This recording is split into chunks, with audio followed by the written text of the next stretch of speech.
श्रोताओं नमस्कार। स्वच्छता के गीत आज पूरे भारत में गाए जा रहे हैं। उमंग के साथ, उल्लास के साथ लोग सक्रिय भागीदारी निभा रहे हैं इस महा अभियान में। सबने एक सपना संजोया है कि अपना देश भारत दुनिया के जो गिनती के साफ सुथरे देश हैं उनकी फहरिस्त में शामिल हो जाए। हर कोई इस कोशिश में अपने अपने तरीके से योगदान दे भी रहा है। बच्चों से लेकर बुजुर्ग सभी जागृत हुए हैं, प्रेरित कर रहे हैं लोगों को स्वच्छता अभियान में भागीदारी निभाने के लिए। गांव-गांव स्वच्छता के गीत गाए जा रहे हैं। हमारे साथ आज एक ऐसी शख्सियत हैं जिन्होंने एक सरकारी विभाग से सेवानिवृत्ति के बाद अपने गीतों के जरिए समाज को आंदोलित करने का प्रयास किया है। न केवल स्वच्छता बल्कि और भी कोई मिशन हो, चाहे वो देश की सीमा पर लड़ने वाले सैनिक हों, चाहे वो देश की जो वर्तमान स्थिति है उस पर उनको गीत गाने हों, चाहे वो स्वच्छता अभियान से जुड़ी हुई बातें हों, चाहे वो अपने देश की जो सुंदरता है जिस पर हम अभिमान करते हैं, जिस पर हम गर्व करते हैं, उसके गीत हों। आपको मिलवाते हैं मोहम्मद इरफान खान साहब से। इरफान साहब, बहुत बहुत स्वागत है आपका। आपसे जानना चाहेंगे कि आपने जब सेवानिवृत्ति की जी, तो ये गीत संगीत क्या उससे पहले भी था या उसके बाद ज्यादा बढ़ा? नहीं, उससे पहले भी था। जब कौन से विभाग में थे आप? मैं कारागार विभाग में था और अक्सर उसमें कारागार डे वगैरह बंदियों को मैं काफ़ी प्रोत्साहित करता था। जो कारागार के अंदर थे उनको सिखाता था, मार्गदर्शन भी उनको देता था और उनको हर तरीके से कि कारागार में किस तरह सांस्कृतिक कार्यक्रम होते रहें, स्वच्छता भी रहे और वो खुद भी स्वच्छ रहें, इस प्रकार में उनको काफ़ी प्रोत्साहित भी करता था। कुछ गीत आपके उस दौर के जो याद हों आपको? उसमें मेरे कुछ गीत थे कारागार से संबंधित। रोटी, कपड़ा और मकान। आज के युग में हर मनुष्य को 3 चीज की आवश्यकता है, रोटी, कपड़ा और मकान। और इन तीनों को पाने के लिए, क्षमा कीजिएगा, ये मैं गीत के माध्यम से आपको बता रहा हूँ। मांग रहा है सकल जहान, रोटी, कपड़ा और मकान, मिल जाएगा सब सामान, जेल में आ जाओ श्रीमान। जेल में जो श्रीमान आते हैं जी, तो उनको भी आप साफ सफाई के लिए, कुछ अच्छे कामों के लिए प्रेरित जरूर करते हैं? स्वच्छता के लिए प्रेरित करता था। उसमें उनको पुरस्कार भी दिया जाता था जिसकी बैरिक वगैरह साफ रहती थी। जी। और इस तरीके से मैं और भी गीत, जैसे राष्ट्रीय गीत थे और गीत थे, समय समय पर जैसा भी त्योहार पड़ता था, जो भी पर्व होते थे, राष्ट्रीय पर्व, उनके अंदर मैं सुनाता था। किस तरह का रेस्पॉन्स मिलता था आपको? किस तरह की सराहना मिलती थी? काफ़ी लोग सराहते थे मुझको और अक्सर मुझे मुशायरे में भी बुलाया जाता था और कहीं ऐसे शादी विवाह के उसमें भी लोग मुझे, पारिवारिक लोग भी मेरे और मेरे मित्रगण भी मुझे काफ़ी बुलाते थे। और अक्सर क्योंकि मैं लाइट म्यूजिक भी, गज़ल और नाच पाक, हर तरीके के अल्लाह ने मुझे शौक़ दिया था, तो मैं लोगों को सुनाता रहता था। बहुत अच्छी बात है कि आपने उस शौक़ को जिंदा रखा है, बल्कि और बढ़ाया है। इरफान साहब, साफ सफाई, आपने रोटी, कपड़ा और मकान का जिक्र किया, इसके अलावा सफाई और फिर सेहत, ये भी हमारी जिंदगी के अहम पहलू हैं जी। तो स्वच्छता को लेकर जो पिछले सालों में प्रयास हुए हैं, एक आंदोलन की तरह हमने इसको लिया है, सबको जोड़ा है। जगह जगह, आपका ऑफिस हो या आपकी दुकान हो या आपका मकान हो या बाजार हो, सड़कें हो, तो पिछले कुछ सालों में जो परिवर्तन आया है जी, स्वच्छता को लेकर आपने क्या महसूस? स्वच्छता को लेकर ये महसूस किया कि हमारे देश में एक तो गंगा जी का स्वच्छ अभियान चल रहा है, तो मेरे गीत के माध्यम से मैं आप लोगों को ये बताना चाहता हूँ कि हमारा देश जो इतना प्राकृतिक देन है हमारे देश को, और जो तीर्थ स्थान है, चाहे वो इस्लामी हो या वो हिंदुआनी हो, वहाँ पे स्वच्छता रहना बहुत ज़रूरी है। और कुछ ऐसे भी हमारे सूबे हैं जहाँ पर मैं आपको अपने गीत के माध्यम से अगर कहें तो मैं सुना सकता हूँ। स्वागत है, क्योंकि गंगा की सफाई आज एक मिशन के रूप में नमामि गंगे अभियान के तहत हर जगह जारी है, लोग जुड़ रहे हैं, एक समग्र अभियान है ये, और आपका गीत निश्चित रूप से स्वच्छता और गंगा की स्वच्छता के लिए लोगों को प्रेरित करेगा।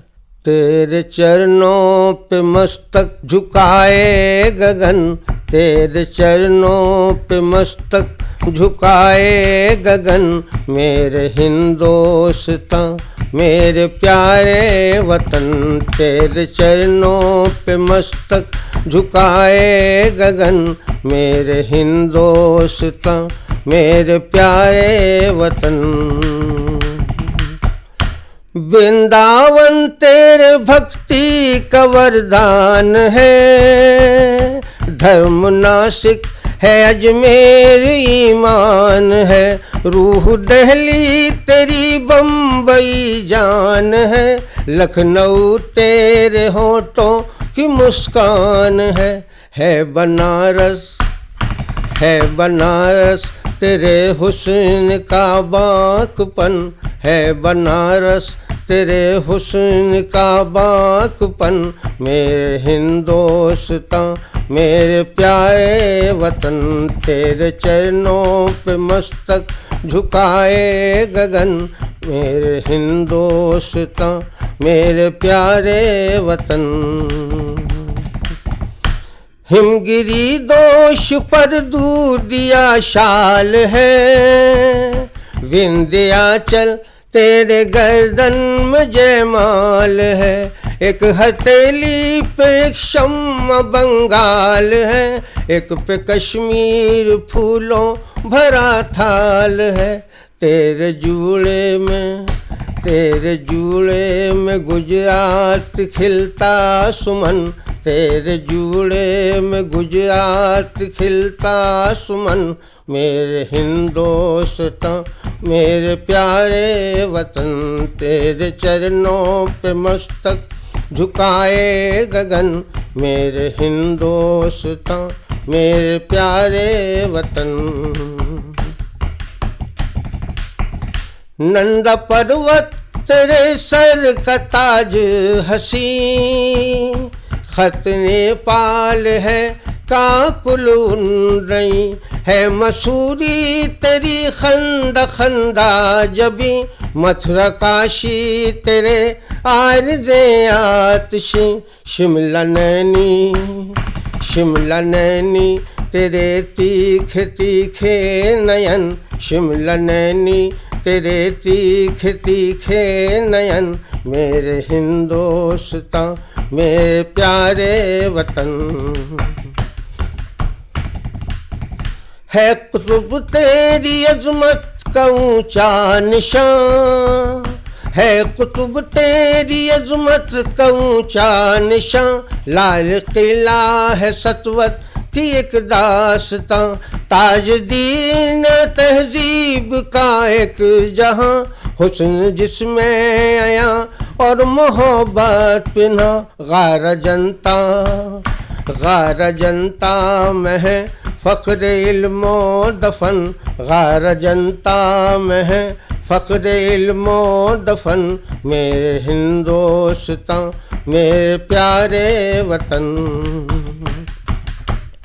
सूर तुलसी व टैगोर ज्ञानी बड़े, गालिबो दाग इकबाल पैदा हुए, आज तक है ये रोशन अदब के दिए, तेरे दामन में क्या क्या सितारे जड़े, गांधी नेहरू थे अनमोल तेरे रतन, मेरे हिंदोस्तां मेरे प्यारे वतन।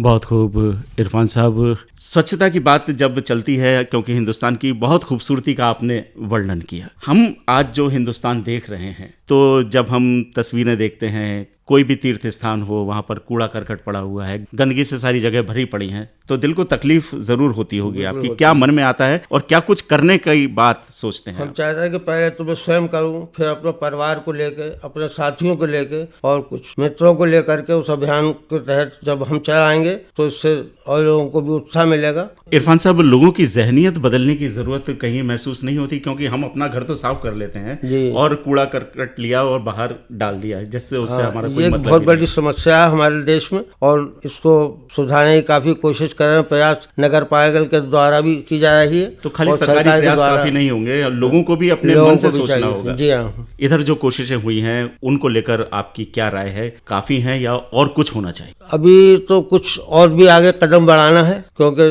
सीढ़ी बाई सीढ़ी चलना है एक कदम, जी। और उसके लिए दूसरा कदम फिर भी ऊंच पर आदमी पहुंच पाएगा जब स्टेप बाय स्टेप चलेगा, और इसमें सभी का योगदान जरूरी है। एक खूबसूरत पैगाम आज आपके माध्यम से हमारे श्रोताओं तक पहुंचा, और इस पैगाम की महक एक लंबे समय तक हमारे श्रोता महसूस करेंगे। आज इरफान साहब आपने वक्त निकाला, हमारे इस कार्यक्रम में आए।